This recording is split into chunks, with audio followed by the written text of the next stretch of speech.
Hey everybody, this is Sinclair here, and welcome back to Redstone for Beginners.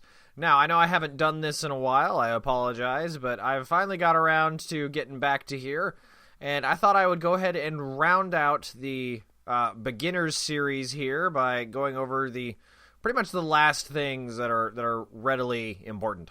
So, let's start off with the pressure plates. Now, if you recall from before, we have 4 types of pressure plates, and all 4 of them do something a little bit different. Now, if you remember correctly, the wooden plate and the stone plate are only really different in that the wooden plate picks up items, but the stone plate does not. So, that can be useful in situations where you just want to be sure that you're picking up items, or you just want to pick up mobs but not items. You know, it's a way of being a little more specific about what you want. Now, that brings us over here to gold pressure plates and iron pressure plates. Now, these are also known as weighted pressure plate light and weighted pressure plate heavy. Now, the reason for that is that both of these have different power outputs depending on the number of entities on them. Now, the weighted pressure plate light, the gold pressure plate, it puts out 1 power per every 1 entity that's stepping on it until you get to 15 entities, which gives you power 15. Pretty simple. This is good for essentially these are better for mob-oriented builds, where you're having to have a particular number of things happen before something else activates. Grinders, spawning situations, that kind of deal. Now, so that's gold pressure plates. We go to iron pressure plates. Does essentially the same thing, however, the numbers are far greater. You can see I'm standing on the thing, and it's barely putting out any power at all. That is because it requires way more. 141 entities total, in fact, to get to a full power of 15. Now, that particularly, the only use I can really think of off the top of my head is going to be for mob grinders, where you're just collecting a whole bunch of them, and then you have, say, a piston push a block into their head so that they suffocate. Something like that. So there you go. That really is the only difference between these. All 4 pressure plates here. You've got picks up items, picks up only entities, full power when you got 15 entities, full power when you've got 141 entities. So, there you go. Now, that brings us to daylight sensors. Now, these are essentially like solar panels. You can see it is daytime. They're putting out full power, lighting these redstone lamps. So, I imagine you're with me on the same page. When I set the time to night, suddenly they're not putting out much power. Yeah, not getting all the way over here. So, it used to be, before a certain change that I will get to here in a minute, that this meant that in order to create kind of like a streetlight system where these came on during the night, you had to use a redstone inverter system. Now, what that means, and I'll give you an example right here. When you put down a redstone torch, it is already powering. It is always on, is the deal there. Now, if you apply power to it, pardon me. Let me adjust this scotch. Bam. So, pardon me. So, if you power the block that the redstone torch is on, it turns off. This is an inverter system. An inverter essentially means that when power is coming to it, it flips on or off. So, if when I'm standing on it, it turns off. When I get off of the pressure plate, no longer sending that redstone signal to the block that the torch is on, it comes back on. Very simple. So, you can see I've got a system like that over here, where you've got the redstone torch on, and then when I set the time to day, it turns off. Very simple. Now, they have changed something since the daylight sensors were initially put into the game.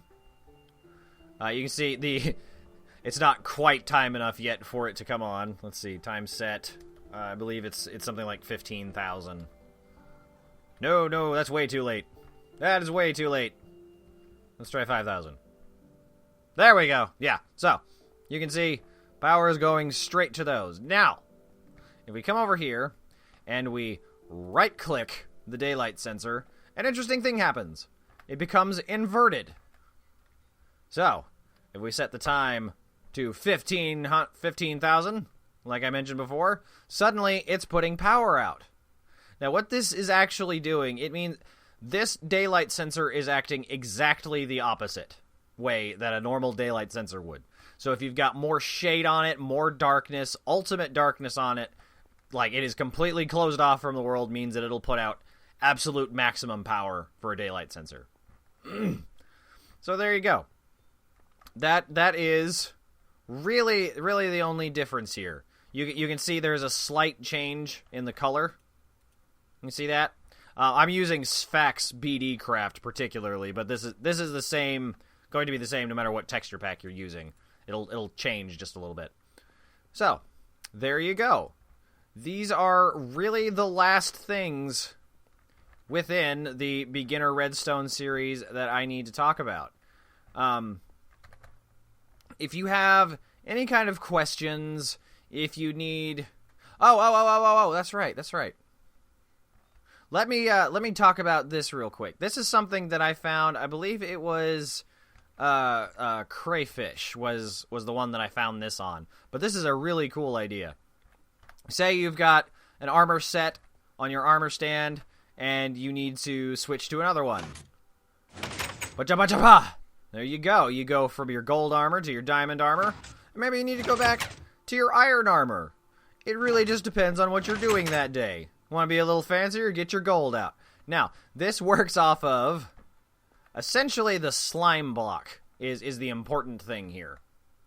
Now, what's happening, if I can do this quickly enough, is when you hit that button, the slime block gets pushed up, and the bounciness of the slime block throws it up further. And then below it is a trapdoor system that closes and catches up. Now, this actually is the very last thing that I need to talk about. So, if we come over here, these are built exactly the same, right? Got the sandstone blocks built at angles to each other. But you'll notice that the power is traveling in this one. Now, normally, redstone, when it has a full block like this in between, it completely cuts off the redstone signal. However, for some reason, and I'm not entirely even sure why myself, glowstone does not do that. Glowstone will go ahead and continue the power for you regardless of how it is placed like this. As long as you've got room to place the redstone wire, it will go ahead and continue that power. I'm going to guess that the idea behind this is that glowstone, because it lights, it has an inherent power to it. I'm not really sure, but that's what I'm going with.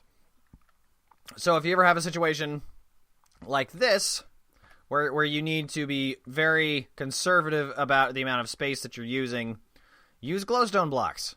It will really save you some time. Before, to do something similar to this, you'd have to set up one of those inverters, a redstone torch inverter system. Kind of like this. Right, where you'd have redstone lamp, redstone lamp, redstone lamp, redstone torches, I should say. Sorry.